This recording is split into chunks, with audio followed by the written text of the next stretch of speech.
Regina, Mater misericordiae, vita dulcedo, estes nostra salve.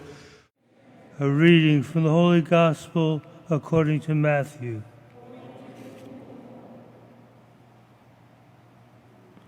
Jesus said to the disciples, "The kingdom of heaven is like a net thrown into the sea, which collects fish of every kind. And when it is full, they haul it ashore and set it down, and what is good they put into buckets, and what is bad is thrown away. Thus it will be at the end of the ages.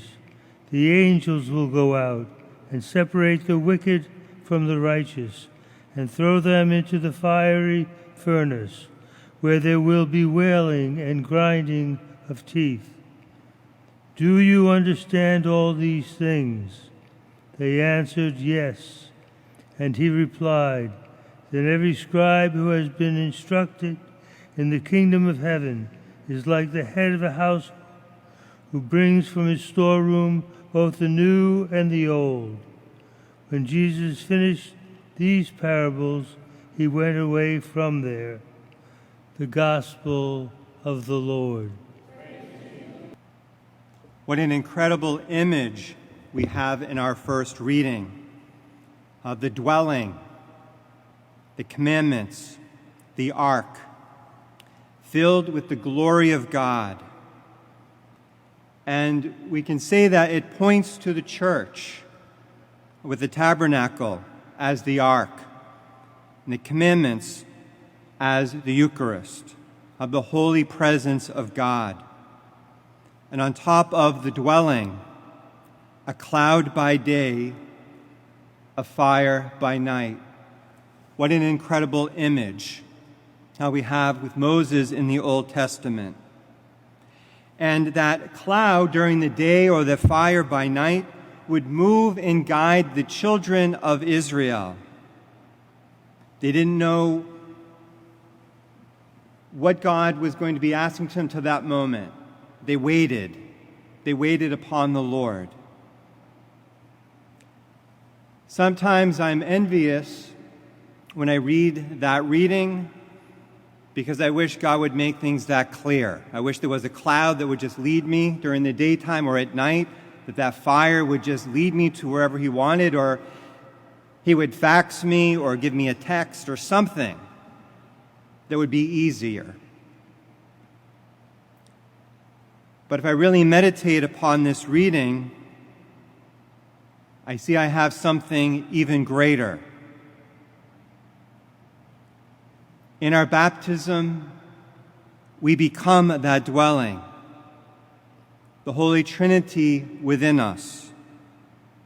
The Holy Spirit, they had that light, the fire, the cloud, they guided them. We have the power of the Holy Spirit. The 7 gifts of the Holy Spirit to guide us in all things. That promise by Jesus in the gospel, "I will not leave you orphans. I will send you another, an advocate, to guide you in all things and in truth."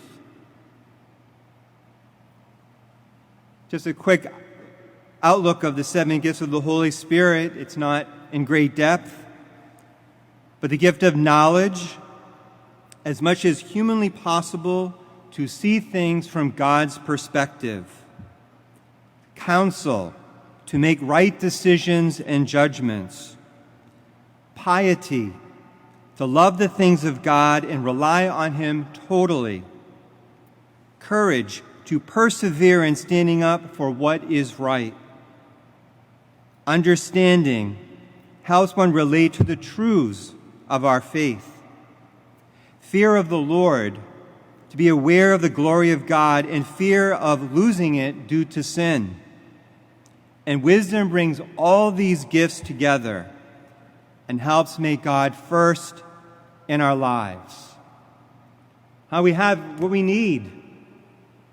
The challenge is that very often we're too busy, distracted, preoccupied, and we're not able to hear the Holy Spirit. We're not able to listen to the Holy Spirit who wants to guide us.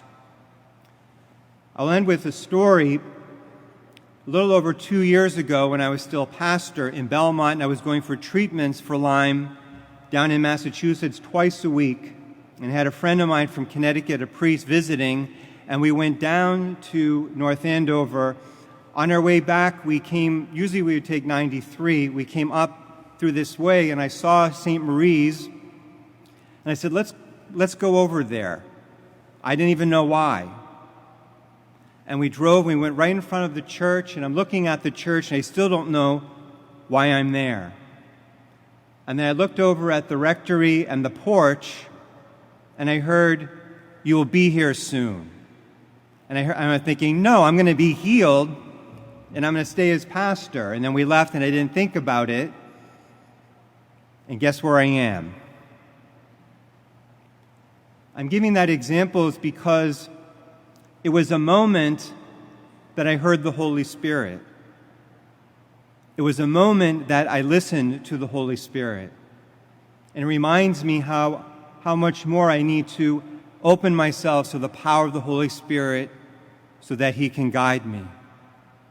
As we think of this image of this dwelling place, this church, and the tabernacle, we have the true presence of Jesus. As we come to receive the Eucharist today, may we ask Him to allow us to be more open to the guidance and power of the Holy Spirit in our lives. Regina Celi, letare, alleluia, qui aquam meruisti portare, alleluia, resurrexit sicut dixit, alleluia.